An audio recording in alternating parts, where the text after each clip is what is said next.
नमस्कार दोस्तों, स्वागत है आपका हमारे YouTube चैनल जीके रेवोल्यूशन में। आज हम इस वीडियो में लूसेंट एमसीक्यूज़ के मराठा साम्राज्य से रिलेटेड जितने भी एमसीक्यूज़ हैं उनको देखेंगे। एपिसोड हमारा 6 है। चलिए इस वीडियो को शुरू करते हैं। पहला क्वेश्चन है हमारा, मराठाओं के उत्कर्ष के महत्वपूर्ण कारण क्या थे। तो देखिए, मराठाओं के उनका जो उत्कर्ष हुआ था, जो उदय हुआ था, उसका महत्वपूर्ण कारण क्या था, आपने ये बताना है। तो उसका महत्वपूर्ण कारण था कि मराठाओं की एक तो भौगोलिक जो स्थिति महाराष्ट्र की वो महत्वपूर्ण थी। दूसरा, औरंगजेब की जो नीति थी। तीसरा, मराठा जो धर्म सुधारक थे उनका प्रभाव पड़ा था। और पांचवा, शिवाजी का जुझारू व्यक्तित्व। तो ऑप्शन नंबर सी यहाँ पर सही है। 1, 2, 3, 5। अगला प्रश्न है, मराठों ने सर्वप्रथम किसके अधीन कार्य कर प्रशासनिक अनुभव प्राप्त किया। तो मराठा सबसे पहले किनके अधीन थे, तो आपने ये बताना है। तो वो थे देवगिरी के यादवों के अधीन थे मराठा। ठीक है फ्रेंड्स, उन्होंने इनके अधीन काम किया और जो प्रशासनिक अनुभव था उसको उन्होंने ग्रहण किया। अगला प्रश्न है, मराठों के बर्गीगिरी यानी कि गोरिल्ला युद्ध प्रणाली गुण का सबसे पहले और सबसे अधिक उपयोग किसने किया था। तो मराठों ने जो गोरिल्ला युद्ध की नीति थी, इसको सबसे पहले या इसका सबसे ज़्यादा अधिक यूज़ किसने किया था, वो है मलिक अंबर ने। अगला प्रश्न है, निम्नलिखित में से गोरिल्ला युद्ध का पथ प्रदर्शक कौन था। तो गोरिल्ला युद्ध का पथ प्रदर्शक कौन था, शिवाजी। ठीक है फ्रेंड, क्वेश्चन पूछता है कि गोरिल्ला युद्ध की प्रणाली जो थी ये किसने शुरू की थी, तो ये शिवाजी ने शुरू की थी। और इसका सबसे अधिक प्रयोग किसने किया था, मलिक अंबर ने। शिवाजी के प्रशासन में पेशवा कहा जाता था। तो शिवाजी जो थे उनके प्रशासन में पेशवा जो होता था उसको प्रधानमंत्री को कहा जाता था। ठीक है फ्रेंड, जो प्रधानमंत्री होता था उसको पेशवा कहा जाता था।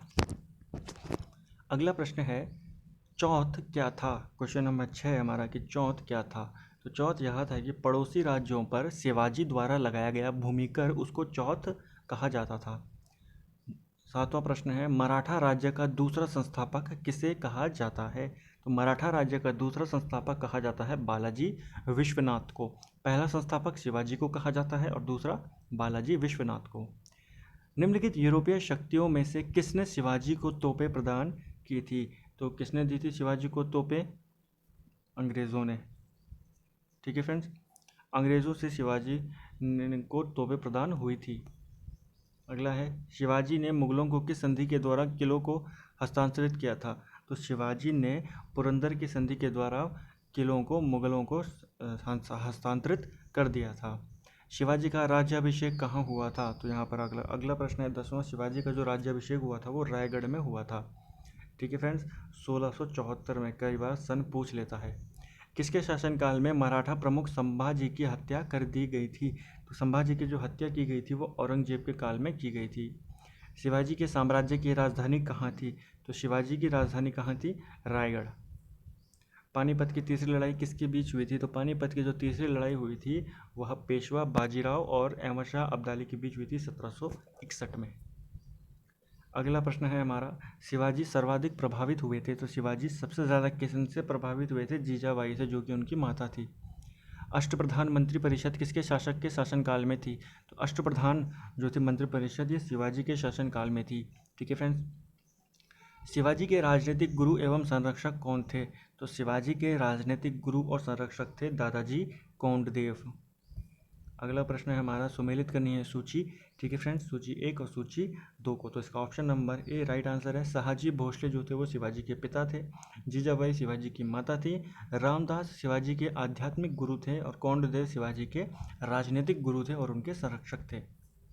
अगला प्रश्न है, शिवाजी को कर्म दर्शन का उपदेश देने वाले एवं शिवाजी के पुत्र संभाजी को मराठों को संगठित करने और महाराष्ट्र धर्म को प्रचारित करने का उपदेश देने वाले मराठा संत कौन थे।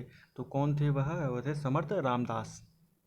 दासबोध के रचनाकार कौन है। एक प्रसिद्ध कृति है दासबोध, इसके रचनाकार है समर्थ रामदास।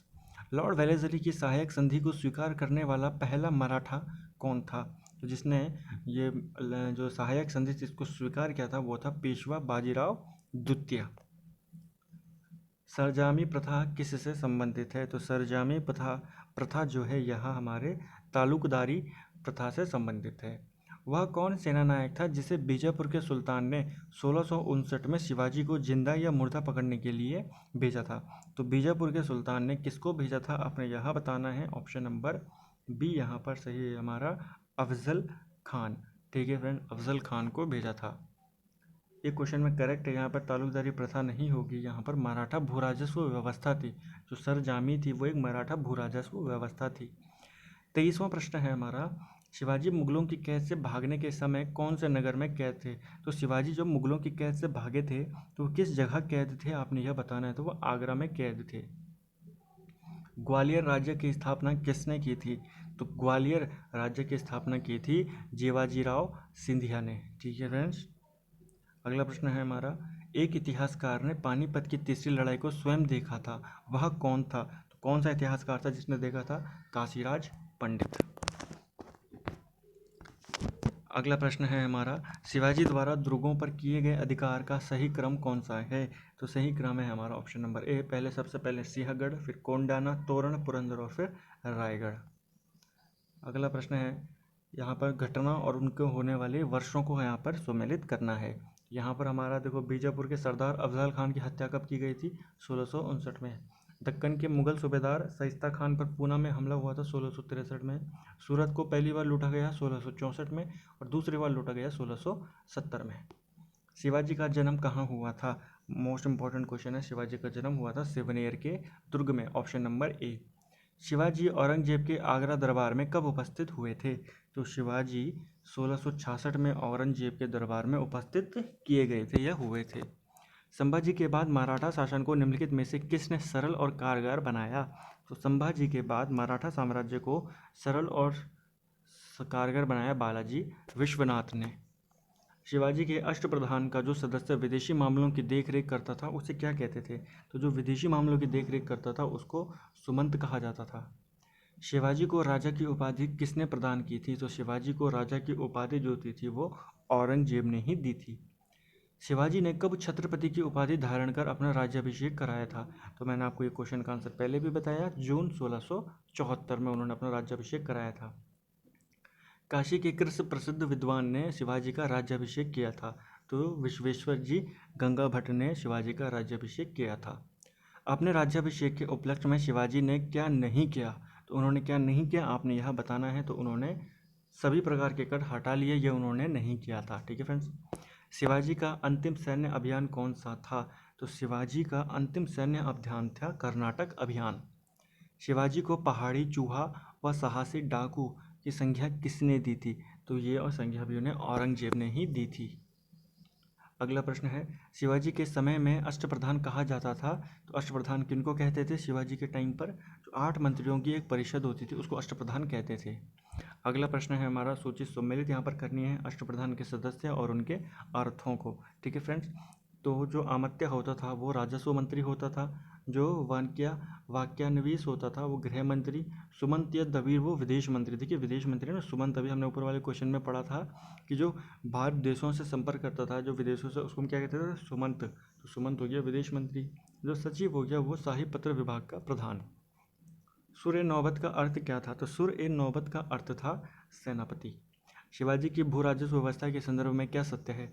तो यहाँ पर जो ऑप्शन सत्य है वह है ऑप्शन नंबर डी, सभी के सभी यहाँ पर सच हैं। चौथ मुगल क्षेत्रों की भूमि एवं पड़ोसी राज्यों की आय का चौथा हिस्सा होता था, इस कर को किस वंश के शासकों ने वसूला था? तो चौथ जो ये कर था इसको मराठा वंश ने ही वसूला था। सरदेशमुखी की वसूली शिवाजी इस आधार पर करते थे कि वह महाराष्ट्र के पुश्तैनी जो सरदेशमुख थे, सरदेशमुखी राजस्व का कितना प्रतिशत होता था? देखिए ये भी एक कर था, सरदेशमुखी ये कितना प्रतिशत होता था यह आपने बताना है। तो ये 10% होता था। मराठा काल में स्थायी घुड़सवार सेना एवं अस्थायी घुड़सवार सेना क्या कहलाती थी? तो वह कहलाती थी पागा, बरगीर या सिहलदार। मराठा कालीन घुड़सवार सेना में एक हवलदार के अधीन कितने घुड़सवार होते थे? तो एक हवलदार के अधीन होते थे 25 घुड़सवार।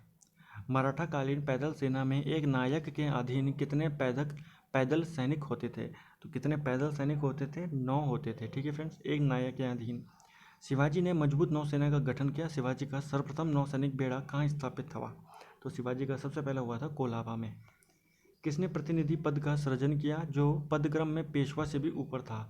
तो प्रतिनिधि पद का जो सृजन किया था जो कि पेशवा से भी ऊपर था, किसने किया था? राजा राम ने। शिवाजी के बाद क्रमशः दूसरा छत्रपति और दूसरा पेशवा कौन बना? तो दूसरा छत्रपति और दूसरा पेशवा बना था संभाजी, बना था दूसरा छत्रपति, और दूसरा पेशवा कौन था? कवि कलश।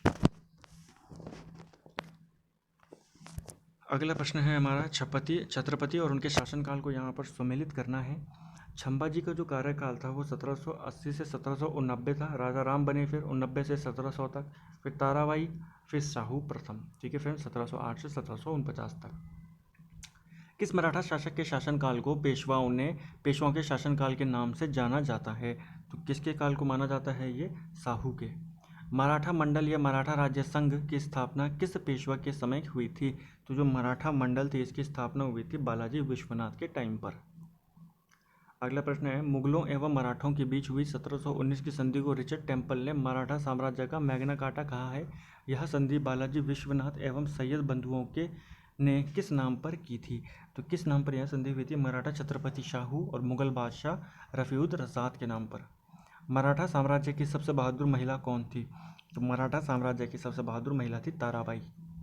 वह अंतिम छत्रपति कौन था जिसने संपूर्ण अधिकारों का भोग किया और जिसके बाद मराठा छत्रपति नाम के राजा रह गए सिर्फ? ठीक है, धीरे धीरे सारी शक्ति पेशवा के हाथों में चली गई। तो अंतिम छत्रपति कौन था जो कि शक्तिशाली था? आपने यह बताना है। तो उसका आंसर है आपका ऑप्शन नंबर ए, साहू। ठीक है फ्रेंड्स, यही समय है जब हम विदेशियों को अपने देश से निकालकर अमर कीर्ति का अर्जन कर सकते हैं। यदि हम इस सूखे रहे पुराने वृक्ष के तने पर आघात करेंगे तो उसकी शाखाएं अपने आप गिर जाएंगी। यह किसने कहा था मुगलों के लिए? यह कहा था बाजीराव प्रथम ने कि हम मुगलों को अभी भारत से भगा सकते हैं। किसे लड़ाकू पेशवा और हिंदू शक्ति का अवतार कहा जाता है? तो लड़ाकू पेशवा और हिंदू शक्ति का अवतार कहा जाता है बाजीराव प्रथम को। निम्न में से किसने पुर्तगालियों से सालसेट एवं बेसिन के द्वीपों को छीना था? तो किसने छीना था? बाजीराव प्रथम ने। किस पेशवा ने मुगल बादशाह मोहम्मद शाह रंगीला को मराठा शक्ति की एक झलक दिखलाने के लिए 1737 में दिल्ली पर आक्रमण किया और मोहम्मद शाह को मालवा की सूबेदारी पेशवा के नाम करने के लिए विवश कर दिया? तो मोहम्मद शाह रंगीला पर किस पेशवा ने हमला किया था? आपने यह बताना है। तो वह था बाजीराव प्रथम। किसके समय में मराठा शक्ति अपने चरमोत्कर्ष पर पहुंची और साथ ही मराठा शक्ति का पतन भी शुरू हुआ? तो यह है आपका ऑप्शन नंबर बालाजी बाजीराव। मराठा शक्ति अपने सर्वाधिक जो चरमोत्कर्ष पर थी वो बाजीराव के ही टाइम पर थी और जो पतन इनका आरंभ हुआ था वो भी इन्हीं के टाइम पर हुआ था। पेशवा बाजीराव और छत्रपति राजा राम के बीच हुए संगोला संधि के संबंध में क्या सत्य है? तो यहाँ पर आपने बताने कौन सा कथन सत्य है? तो ये सारे ही कथन सत्य हैं। ऑप्शन नंबर डी इसका राइट आंसर होगा। किस मराठा सरदार ने पूर्व में बंगाल, बिहार, उड़ीसा में 1741-1751 के बीच मराठा शक्ति का प्रसार किया और बंगाल के नवाब अलवर्दी खान को संधि करने पर विवश किया? तो किसने किया था? रघुजी भोसले ने। किस मराठा सरदार ने 1758-59 में पंजाब विजय किया? तो पंजाब विजय किया था रघुनाथ राव ने। किसने दिल्ली में मुगल बादशाह की सहायता के लिए रखे गए अपनी सेना का वेतन चुकाने के लिए दिल्ली के दीवान आम की छत से चांदी निकलवा दी थी? तो किसने कराई थी? सदाशिव राव ने। दो मोती जल में घुल गए, सोने की 27 मोहरें खो गई, चांदी और तांबे की जो हानि हुई उसका कोई अनुमान नहीं लगाया जा सकता। यह किससे संबंधित है? तो यह संबंधित है आपका पानीपत का जो तीसरा युद्ध हुआ था। पानीपत के तीसरे युद्ध में मारे जाने वाले दो महत्वपूर्ण सैन्य सरदार कौन थे जो पानीपत के युद्ध में मारे गए थे? तो विश्वास राव और सदाशिव राव। किस इतिहासकार ने पानीपत का तीसरा युद्ध एक निर्णायक युद्ध था? मराठा सेना की मुकुटमणि वहीं गिर गई थी और इस युद्ध के बाद मराठों के अखिल भारतीय साम्राज्य के स्वप्न नष्ट हो गए थे। तो किसने यह कहा था? जादूनाथ सरकार ने। शिवाजी के बाद किसने गुरिल्ला युद्ध का संचालन किया? तो शिवाजी ने गुरिल्ला युद्ध प्रणाली को शुरू किया था, उनके बाद बाजीराव प्रथम ने इसका संचालन किया। किस मराठा पेशवा को मैकियावेली कहा जाता है? तो मैकियावेली मराठाओं का मैकियावेली कहा जाता है नाना फडणवीस को। निम्न में से किसने पानीपत के तीसरे युद्ध में संगठित मराठा सेना का नेतृत्व किया था? तो मराठाओं का नेतृत्व किया था सदाशिव भाव ने। अगला प्रश्न है, पानीपत की तीसरी युद्ध की लड़ाई परिणामों से पेशवा बालाजी बाजीराव को गहरा आघात लगा जिसके कारण उनकी मृत्यु हुई। बालाजी बाजीराव के बाद बने पेशवाओं का आपने क्रम बताना है यहाँ पर। तो क्रम क्या है यहाँ पर? पहले माधवराव बने, फिर नारायण राव, फिर माधवराव नारायण और फिर बाजीराव द्वितीय, यानी कि ऑप्शन नंबर ए। वर्ष 1771 में दिल्ली की गद्दी पर शाह आलम द्वितीय को पुनर्स्थापित करने वाला मराठा सरदार कौन था? तो किसने शाह आलम को द्वितीय को दोबारा से दिल्ली की गद्दी पर बैठा दिया था? उसका नाम था महाजी सिंधिया। किसे अंतिम महान पेशवा कहा जाता है? तो अंतिम महान पेशवा कहा जाता है माधवराव को। किस पेशवा के अबोध होने के कारण मराठा राज्य की देख रेख बड़ा भाई नाम की 12 सदस्यों की एक परिषद करती थी? तो कौन सी किसके टाइम पर करती थी? माधव नारायण। ठीक है फ्रेंड, माधवराव नारायण। किसके शासनकाल में प्रथम आंग्ल मराठा युद्ध हुआ था? तो प्रथम आंग्ल मराठा युद्ध हुआ था माधव नारायण के टाइम पर। द्वितीय आंग्ल मराठा युद्ध एवं तीसरा आंग्ल मराठा युद्ध किसके के समय मराठा पेशवा कौन था? तो वह कौन था? बाजीराव द्वितीय। मराठा साम्राज्य का अंतिम पेशवा कौन था? तो मराठा साम्राज्य का अंतिम पेशवा था बाजीराव द्वितीय। संधि का नाम, अगले प्रश्न में आपको संधि का नाम और वर्ष को सुमेलित करना है यहाँ पर। ठीक है फ्रेंड, सूरत की संधि 1775 में, पुरंदर की संधि 1776 में, बड़ा गांव की संधि 1779 में और सालबाई की संधि 1782 में। ठीक है फ्रेंड, फिर यहाँ पर करना है आपको देवगांव की संधि कब हुई थी और यहाँ पे आपको वर्ष के साथ इसको सम्मिलित करना है। तो देवगांव की संधि हुई 1803, अर्जुन गांव की संधि 1803, राजपुर गांव की संधि 1805। तीसरा आंग्ल मराठा युद्ध के दौरान हुई सबसे अंतिम संधि कौन सी थी? तो सबसे अंतिम संधि जो थी वह थी कानपुर की संधि। मराठा सचिवालय कहलाता था, तो मराठा सचिवालय को हम क्या नाम से जानते थे? फाद। तीसरा आंग्ल मराठा युद्ध जो कि अंग्रेजों एवं मराठों के बीच अंतिम युद्ध था का परिणाम क्या हुआ था? तो आपने यहाँ पर बताना है इसका परिणाम क्या था तीसरे आंग्ल मराठा युद्ध का। तो यहाँ पर ऑप्शन नंबर डी आपका सही है, सभी ऑप्शन यहाँ पर सच है। किस मराठा सरदार ने सेना का संगठन यूरोपीय ढंग से किया था? तो सेना का संगठन यूरोपीय ढंग से करने वाला मराठा सरदार कौन था? आपने यहाँ बताना है, वो थे महादाजी सिंधिया। अगला प्रश्न है यहाँ पर आपको राज्य क्षेत्र और उनके संस्थापक को बताना है। तो इसका आंसर है आपका बड़ौदा का संस्थापक कौन था? गायकवाड़। इंदौर का होलकर, नागपुर के भोसले और ग्वालियर के सिंधिया। किसने कहा कि मराठा का उदय आकस्मिक अग्निकांड की भांति हुआ था? कि अचानक अग्निकांड की भांति हुआ और फिर ये तो ग्रांट डफ ने ये कहा था। ठीक है फ्रेंड, 86वां प्रश्न है 1775-82 के पहले आंग्ल मराठा युद्ध का निम्नलिखित में से कौन सा एक परिणाम था? तो कौन सा एक परिणाम था? किसी भी पक्ष की जीत नहीं हुई थी। जो पहला आंग्ल मराठा युद्ध था उसका परिणाम। अहमद शाह अब्दाली के भारत पर आक्रमण और पानीपत की तीसरी लड़ाई लड़ने का तत्कालीन कारण क्या था? तो जो तत्कालीन कारण था वह था मराठों द्वारा लाहौर से अपने वायसराय तैमूर शाह के निष्कासन का बदला लेना चाहता था। ठीक है फ्रेंड, जो अहमद शाह अब्दाली था वो अपने वायसराय जो उसका वायसराय तैमूर शाह उसको निकाले जाने का बदला लेना चाहता था। औरंगजेब की मृत्यु के समय मराठा नेतृत्व किसके हाथों में था? तो जब औरंगजेब की मृत्यु हुई उस समय ताराबाई मराठा साम्राज्य की लीडर थी। शिवाजी का जन्म कब हुआ और उन्होंने छत्रपति की उपाधि कब धारण की थी? तो शिवाजी का जन्म 1627 में होता है और उन्होंने 1674 में छत्रपति की उपाधि धारण की थी। शिवाजी की मृत्यु के बाद उत्तराधिकार के लिए किन के बीच लड़ाई हुई थी? तो उत्तराधिकार के लिए किन के बीच लड़ाई हुई थी? राजाराम और संभाजी के बीच। पेशवाई को कब समाप्त कर दिया गया? तो जो पेशवा पद होता था, पेशवे के पद को कब समाप्त कर दिया गया था? 1818 में। ठीक है फ्रेंड्स, तो ये थे हमारे मराठा साम्राज्य से संबंधित बहुत ही इंपॉर्टेंट प्रश्न। ठीक है फ्रेंड, तो आपने इस वीडियो को पूरा देखा, इसको आप लाइक करें, शेयर करें, हमारे चैनल को सब्सक्राइब करें। अगर आपने अभी तक हमारे पहले वीडियोस को नहीं देखा है जिसमें हमने मुगल वंश के बारे में, दिल्ली सल्तनत के बारे में, भक्ति आंदोलन, सूफी आंदोलन, सब के बारे में हमने वहाँ पर उनके MCQs डाले हैं लूसेंट के, आप उनको देख सकते हैं जाके। ठीक है फ्रेंड्स, थैंक यू फ्रेंड्स।